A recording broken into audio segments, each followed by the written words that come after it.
welcome everyone here to another episode of Built with Heart. It's episode number 7. And we are going to be talking with a very experienced WordPress expert and talking about the mindset, systems, and the stories that help build a thriving freelance business. We are going to be talking about one of the most important but often overlooked parts of freelancing, and that is the sales part and building a reputable and reliable sales system. Now, to unpack this, I've got Marc here with me. It's really great to have you here. Hey, Andy. It's lovely to be here. Yeah, you are. You certainly are a seasoned freelancer who's built a really great sales system. So I look forward to your insights. No, I'm looking forward to it. Been waiting for this all week. No, it's super exciting. So just before we get started, how did you first get into WordPress freelancing? My journey is a little bit weird. I started out in the corporate world and really didn't like what I was doing. The work I felt like wasn't really touching any customers. It was just kind of internal projects that never saw the light of day. So I jumped ship entirely, started doing freelance web design, pretty generic stuff. Realized I wasn't differentiated at all, and I was competing with everyone across the world. And then also, at the same time, the clients I was working with were asking me for WordPress stuff because all their sites were on WordPress. So naturally, I thought, why don't I just specialize in WordPress development? This seems like a natural next step. So here we are. Yeah. And we're just over almost a decade and a half later, and I've somehow been able to pay my bills through freelancing, both offline and on Codeable, as I'm sure we'll talk about here, for the past 12 or so years. So really cool stuff. This is a question that I guess many freelancers would want the answer to. When did you start thinking more intentionally about sales and the whole business system behind kind of freelancing with WordPress? Yeah, I started thinking about that more after dropping the ball on a series of really bad sales calls. There was a period back in like 2016 when I was getting a lot of leads coming in, right? This was kind of like the peak WordPress boom, it seems. And every other sales call was just like a complete bomb. And I was just thinking to myself, what is going on here? Like, clearly I'm capable of doing good sales, but it just doesn't seem to work every single time. And it turns out I was trying to rely on being like super charismatic and just understanding the client immediately and just hitting it off with them, which works every now and then, but isn't reliable. So I'm like, we need something more robust. Or I need a system, and then, that's how we transition to where we are today. Yeah, you know what? That makes complete sense. I mean, you are kind of working in an industry where you definitely have to separate yourself, and you are one of the top experts on the Codeable platform. And so, how has your journey been on the platform so far? Codeable still remains to this day probably the best source of, I guess, WordPress income you can possibly find. Like you could try and do cold outreach and find clients through Upwork and stuff, but it's just always bottom of the barrel stuff. Like no one's really interested in your expertise. They just want another pair of hands. Codable's obviously very difficult, and I noticed that not difficult, very different. Yes. And I noticed that right away when I joined the platform. I think like 6 or 7 years ago, not sure. But I saw one of Nathan's case studies in one of the series that Codeable was doing back then. And then my friend Justin introduced me. And then ever since, I've just been like, whoa. Every week, there's like 10 to 20 projects on there that are like such a good fit for someone like me. And I'm like, you just don't have that kind of opportunity anywhere else. So very grateful for my ability to work through Codeable. Yeah. Yeah, absolutely. It's an incredible platform to kind of find any kind of work, small businesses. There's even plenty of enterprise clients on there. It's really great. So yeah, I guess now we can get into the kind of bulk of the discussion, which is creating a sales system to drive more business. So most freelancers sort of sit back and wait for the work, but kind of you've built a system around finding and managing leads, which sounds really incredible. Oh, so like what does that sort of system look like? Yeah, I mean, and I don't want to approach this from the perspective of like, this is the perfect way to do everything. I kind of want to take a step back and humble myself a little bit and say like, this is something that has been working for me, but I've also been on the other side of this where I have been doing the kinds of stuff I'm going to be talking about and then realizing it doesn't work, right?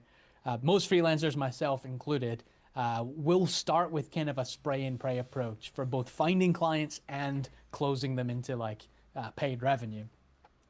It's like you'll start with cold email, you'll do LinkedIn DMs, Twitter DMs, you'll post on Dribbble, you'll post on like the various different platforms there are today.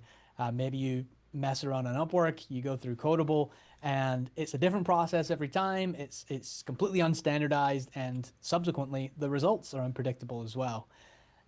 So I've completely transformed the way that I approach my freelance practice now. It's much more systematized, which does two things for me. The first is it kind of makes things more predictable, like I talked about, right? I kind of know why someone fell out the funnel if they did. And two, it makes it less emotional, especially when you're selling yourself as a freelancer. It's really, really easy to get wrapped up and think, oh, if this person doesn't want to hire me, then I'm bad. Yes. I'm a broken person. And when you frame it as, oh, it's just the system that isn't working, it's completely different. It makes it so much easier to take action on things. Maybe your funnel isn't working. Maybe your outreach isn't working. Maybe your lead magnets suck. Maybe your sales process needs some work. So I always hate using the word mindset because it's kind of cringe, but it really is a frame shift that helps you to like genuinely try to grow your business in a non-emotional, objective way that has a really profound impact on the bottom line, at least in my experience. No, that honestly is a really great answer. And I wanted to ask a question, and this, I mean, this happens to many experts. It's happened to me, where you will have like some full-time work. Perhaps you've like signed a contract over months, like a 40-hour week contract, and in that time you aren't looking, using these sales funnels or trying to drive work. Then all of a sudden that contract ends, and you're kind of left just be like, oh, now I need to kind of find more work. How do you deal, or how do you handle where you could sort of have a nice balance between having work, finding work, and kind of making sure the flow is kind of consistent and not having this huge amounts of work, no work, having to find work, and the kind of system just goes around in a circle? Yeah. So I guess to answer this question, kind of people listening might be thinking, what do you actually mean by a sales system? And just to reframe that, what that is in simple terms is a set of rules and frameworks that you follow to experience predictable outcomes when you have predictable inputs. So, for example, the situation you're describing is a classic pain for the freelance world, the feast-famine cycle. You've got an abundance of work, you're happy, you like everything's, sunshine and rainbows, and you're doing good client work, such good client work that you think, I'll just stop sending emails, I'll just stop prospecting. And then, yep, 2 weeks, 2 months, at some point in the future, the hammer drops and you're just left there with an empty pipeline and the client's done working with you. And that's the nature of freelancing, right? You live by the sword, you die by the sword. So Absolutely. one of the rules in my sales system is that every day, the first hour of my day is called the sacred hour. And it's dedicated to new client outreach, no matter how busy my pipeline is. If I've got 40 hours of client work, I'm only doing 35 hours of client work because the first hour of the day is reserved for top of funnel outreach. That way, I'm never left sitting on my hands when the client that I am working with decides they're done. And there's other things that we can talk about later that like puts you in a position where you're less likely for that situation to happen in the first place. But that's one of the non-negotiables I have in the sales system that just keeps the pipeline full all the time. And it's, it completely shifts the frame from, feast famine cycle, a classic freelance problem, to like, hey, I have a web design business and I have a pipeline and I have to service that all the time, and that's just the way it is. That's the rules of the game. No, you know what? That segues beautifully into the kind of next thing I wanted to talk about was the kind of outsourcing and leveraging help. I'm sure, as you said, you could start stacking work, but like if you have a really successful 5 hour process week, then you could start stacking work. So, like, at what point did you realize that you shouldn't do it all yourself and that outsourcing could actually help in kind of sales? The rules that are part of the system kind of have lots of second and third order effects, right? If you, for example, let's use the one we've talked about so far. You carve out the first hour of every day for outreach, mandatory, non-negotiable. Even if you're fully booked, you're still doing that. Well, what does that mean? Well, do you just not take on new client work when you're at capacity? No, it forces you into a situation where you have to bring on additional talent to help you deliver on the work. Now, that doesn't mean you can't be the point man for all the work. In fact, you probably should. As a solo independent freelancer, you are your business. So not being present in the pipeline at all is kind of a risk. But a couple of the other rules I have are no work after 5 p.m., no work on the weekends. I used to do this. I used to be the classic freelancer, just running around like a crazy person, working till like 9 p.m. every day, working Saturday, working Sunday. But then I took a step back and I was like, this is not how legitimate businesses work. Every other like respectable business in the world, even the execs are going home to their families at 5 p.m. They're spending time with their families on the weekend. They have marketing that's budgeted into the week work, the week itself, and then they know the marketing's non-negotiable, and they adjust the business system around that. So yeah, if you, the conclusion from this is like, if you're doing 40 hours of client work per week, you're probably doing something wrong because you're either not marketing or you're doing the marketing after hours or on the weekend, and then after 3-4 months of that, you're gonna get burned out, you're gonna hate life, and you're gonna be right back to where you are at the start. So these rules are designed to work with like human nature. This is how we work as humans, and this is what works in sales. And the merging of those two results in, I think, like a really compelling sales system. No, you know what? I'm completely sold. I definitely fall into the category of, having this, signing a contract, having 40 hours of work and just thinking it's fine, it's fine. And then look, once that contract ends, it could be like a year, 2 years, and then yeah, you kind of, I do love the idea of kind of always having some kind of funnel happening. Now, this all sounds great, but like, do you have some kind of process where it's kind of written down, or a kind of set of rules or something, or a checklist in place where you kind of make sure all of this gets done? Yeah, I mean, I have everything documented in kind of a Google Doc somewhere. Some of the rules that we've talked about so far, I've got them here in my notes. Obviously, 1 hour of outreach every day, mandatory. Stop working at 5 p.m. Don't work on the weekends. You have to outsource if you want to do more than 40 hours of work every week. A couple of other high-level things I make sure to do with my business is following up with past clients automatically, just to see how they're doing, and ask for referrals. This is something that I didn't do for a long time. Just explicitly asking for referrals gets you like one new client every quarter or something. Like that to me is wild. And it's a feedback loop, because you get more clients, you get more opportunities to ask for referrals. Like, not asking for referrals is just throwing away money. So I have a little email campaign that just goes on autopilot, and then every 60, 90 days or so, my past clients get an email just like, hey, how's the business? Super low touch, nothing crazy. And there's a call to action in there. Hey, by the way, if there's anyone else that you would like me to annoy with my services, please do. I would appreciate a warm intro. Set it and forget it. Don't have to worry about it again. And then kind of approaching your sales funnel and your sales process like a system of its own, as opposed to getting emotionally attached to it. Like those are like the high level principles, and we can get into the specifics of how both the funnel or the sales meetings themselves work as well. I've got my own little set of rules for that, but that's the high level details there. No, I'm super interested, and please, if these secrets are kind of locked away, please feel free to kind of hide them. But like, I'm super interested in the kind of in the phone call, the sales call itself. Like, if this is like a new client or even an existing client, do you have like a checklist of kind of what you would say to the client to make sure everything the calls go as smooth as possible? Because I'm sure everyone on this call who is a freelancer knows how important these phone calls are.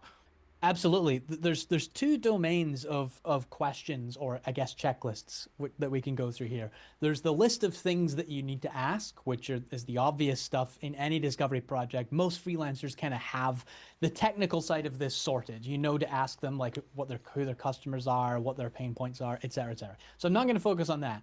But there's another checklist that I call like the meta checklist, which are things that you need to make sure you're doing in the call to facilitate the technical questions.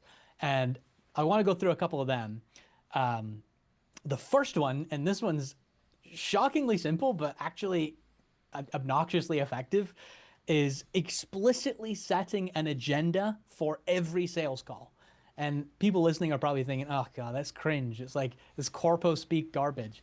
No, writing an agenda down and then sending it to your prospect before the call gets them to agree to your frame for the meeting. How many times as a freelancer have you joined a call with someone and then you ask them to briefly introduce themselves and they start talking for 15 minutes and completely torpedo the call? You can't do a sales call if the first half of it is just this prospect rambling. So you get them to agree to the agenda before the call. You also get them to review the agenda at the start of the call, and mutually you decide, hey, this is what we're going to talk about today. Is this okay? And if they want to add anything, they can add it then. You also get them to agree to next steps at the end of the call. So I don't know how often you've experienced this, Andy, but for me, this is almost every single time this happens. You get to the end of a call, you've got like 2 minutes left, and you're thinking, damn, I have a logistical problem now. I need to set up a follow-up call with like the economic buyer, another stakeholder, but I have 2 minutes left and this person's going to try and blow me off. That doesn't happen to me anymore, because at the start of the call, I'll say, look, if you want to work with me, the next step is a paid discovery project. And in order to start that, we need another 30-minute conversation with the economic buyer, whoever that is, the CEO, the VP of marketing, whatever. So if you want to work with me, we will mutually schedule some time at the end of this call for that second meeting. Or if you don't want to work with me, we won't do that, and I'll never bother you again. Is that okay? Get them to agree with that. And then when you get 10 minutes left in the meeting, suddenly both parties are thinking, okay, we need to wrap this up and see if there's a good fit. And that gets you away from all the wishy-washy, oh, we'll get back to you nonsense that just clogs up your funnel with tire kickers. I've got a bunch of other stuff here. I don't want to. No. You know what? This is super interesting, and like, you know what? This is one of those things that these sales calls are so important, and like, I think many people would love to hear more of the kind of points on how to improve this, because I think everyone could improve in the calls, and I do love the idea of having a schedule, because how many calls do you have, and the kind of client all of a sudden starts reeling off all these ideas, if it's set in, or if you kind of set the schedule, it even sparks these ideas before the call. So when they're in there and you said you have at the start, you run through the list, that client might say, actually, you know what, I really want to talk about this homepage. I want to link this to a mailing list. Those sort of questions where they're already set in stone. Yes, and another thing that does, and one of the other principles I have here, is to control the frame of the call. Sometimes clients will, in early discovery calls, they've kind of pre-diagnosed themselves, and once they've got you on the phone, they'll start rambling about scope and start talking about the very technical details of their project, which at that point in the sale is not really relevant, because you're trying to decide high level, are you a good fit for me, and am I a good fit for you, and conceptually, can we work together? That's a very different conversation from what sorts of HTML tags should I use to implement the form or something, right? That's a conversation you should have, but not right now. So controlling the frame is essential. When clients start getting into technical details in early discovery calls, I say, hey, look, I've written this down. This is important. We'll talk about it later. But if you don't mind, I'd like to take a step back and try and see if there's a high level fit there. Is that okay? Anytime that happens, you have to control the frame, or like I said earlier, the call just, gets carried away, taken away from you, and it just becomes a complete waste of time. Um, let's see, I've got a couple others here. Oh, yeah, some basic stuff like qualifying aggressively and not selling to decision makers. Most of the sales calls I used to do were kind of like me begging for their work and sending over proposals. And now it's more about intentionally trying to disqualify the prospect. A lot of people will come to you with a web design project, for example, and say, oh, yeah, we really want to redesign our website. And I'll say, well, why? Your website looks fine. There's nothing wrong with it. Oh, well, we're not getting as many donor signups as we wanted. Okay, but why do you think your website is going to solve that problem? Why don't you do more marketing? Being devil's advocate like that does two things. Positions you as someone that's not desperate for their work, which makes people trust you way more. And two, qualifies genuine buyers as opposed to people that are, looking for an extra pair of hands. So very, very aggressive on the disqualification, and then not selling to anyone who isn't a decision maker. Middle managers, marketing managers is just a giant waste of everyone's time, because they're going to try and present your work to the decision maker, and they're not going to do as good of a job as you. So having all these rules in my like sales playbook, these are things I basically have memorized nowadays. It just sets me up for success. And whenever I start getting a little bit of that sales call anxiety, the rules kick in, and I'm like, look, I know you don't want to do this, but you have to push for a meeting with the VP. This person's not going to be able to sell your project for you. And it's every time I don't listen to the rules, I pay the price. So yeah, rules are good. They're there for a reason. No, that's a really great list. And I have there's a bit of a shameless plug here, but I'm sure you know that on Codeable they have a great consultation phone call that you could easily set up, which all goes through Codeable, and it's a 1 hour call. Very easy to move it into it was a great first discussion, and then you could easily sell that consultation call and then move into the more technical stuff. And then obviously that call should lead to a project. It sounds like you kind of really have everything sorted out. Now, I have to ask where all this inspiration to kind of turn your sort of just being a standard freelancer into a kind of real like a hardcore sales business. Most of it's trial by fire. You try something, it doesn't work. You try something again, it doesn't work again. You're officially insane, but maybe you've learned and you try the third time and do it right. But there's also this book here for anyone listening. It's called The E-Myth Revisited. When I first started freelancing, I picked up this book and read it. And for anyone that might not have read it, the book is basically about all the mistakes that technical practitioners make when they go into business for themselves. So anyone that's like highly skilled developer, designer, or just like accountant, they think, oh, I'm just going to start an accounting business, a design business. And then they make all of the same mistakes. Every one of those mistakes is listed in here. And I said to myself when I was reading this, I'm not going to make these mistakes. These people are idiots. And then I proceeded to make all those mistakes. So I went back and revisited the E-Myth Revisited and built my sales system based on the concepts in here. So like this is kind of the backbone of what I'm talking about. Making sure you have rules in place to keep the pipeline full, to move the pipeline forward, and then document everything so that you can outsource if you need to.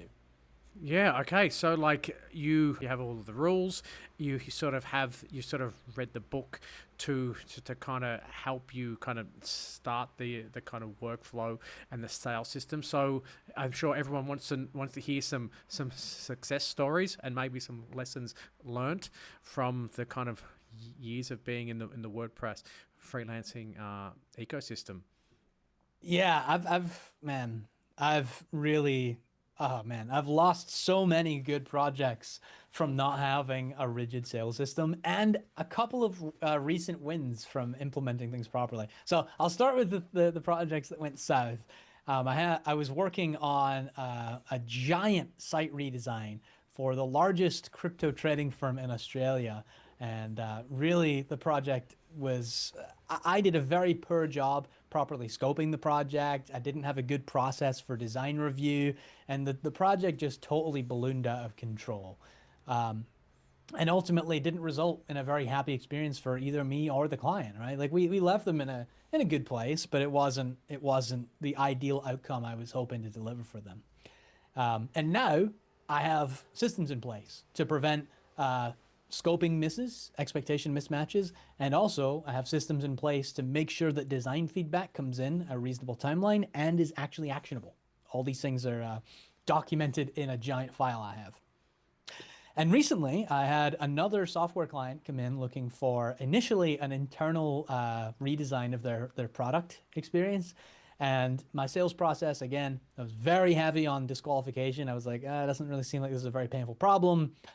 So inevitably, we just concluded that I wasn't a great fit. But they really appreciated my honest inquiry process so much that they came back and into my pipeline for a different kind of project a couple of weeks ago. So doing this kind of stuff, it's not random. The sales principles we're talking about. These aren't just things you pluck out of thin air. These are things that clearly work because doing the opposite really, really doesn't work. And the guys were hopefully going to be working together in the next couple of weeks. And they've just been getting so much value from all the free stuff I've been putting out on the internet that I've just been able to automatically remain top of mind for them. So yeah, these principles work. If you really genuinely put them into practice, it makes a world of difference.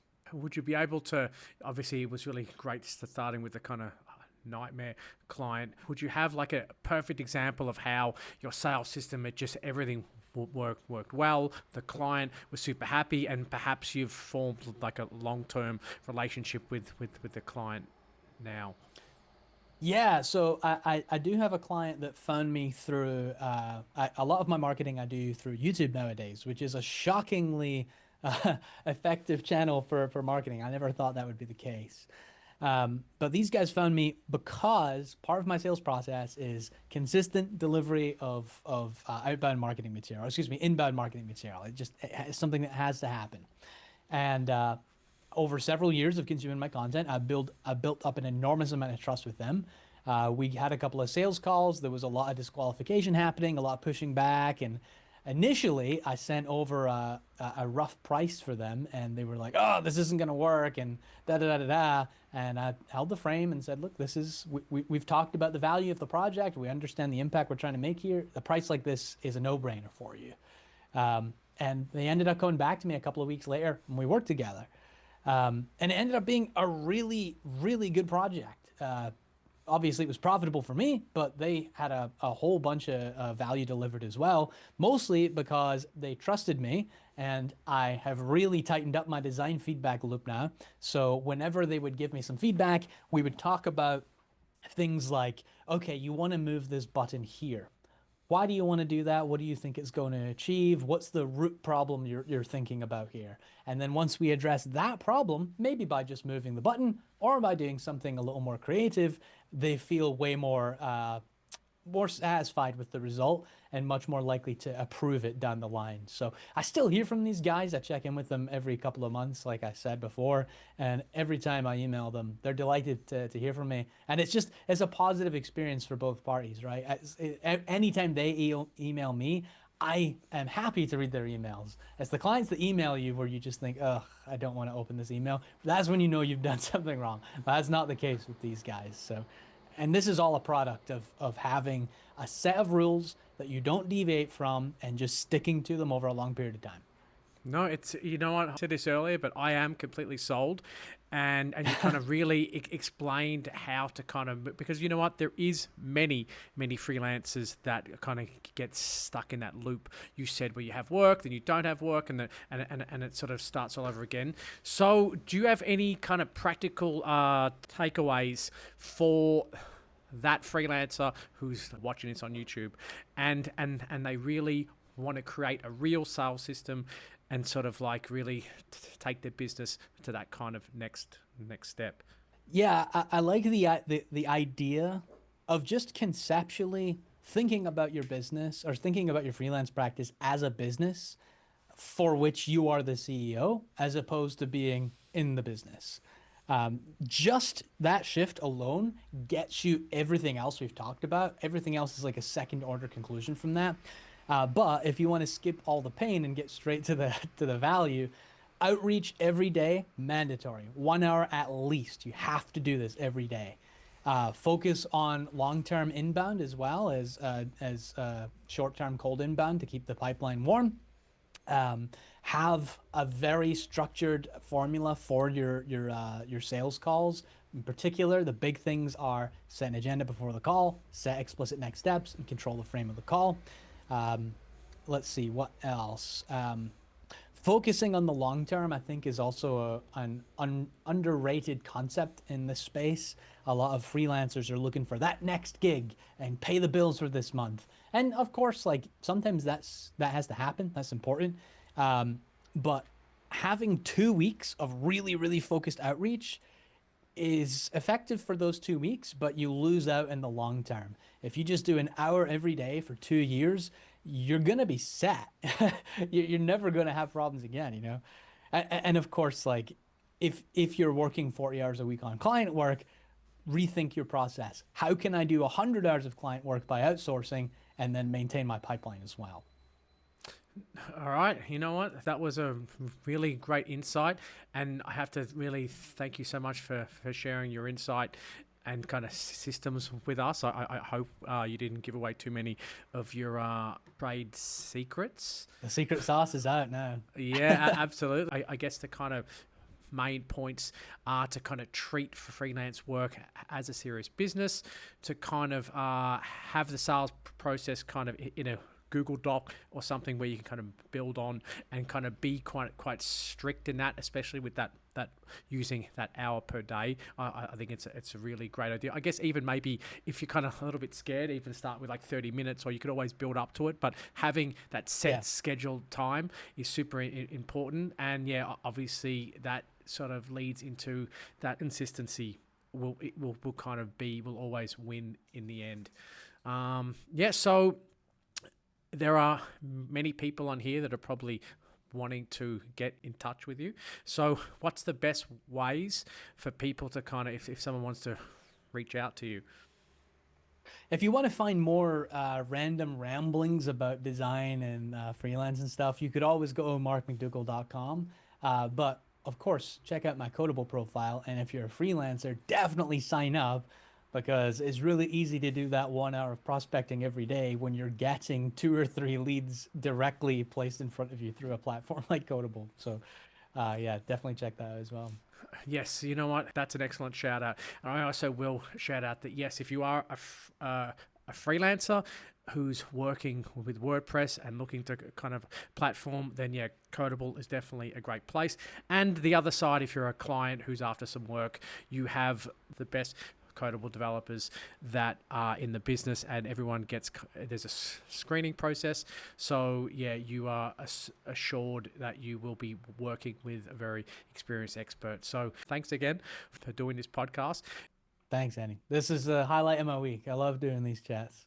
Thanks everyone for listening, and see everyone on the next one.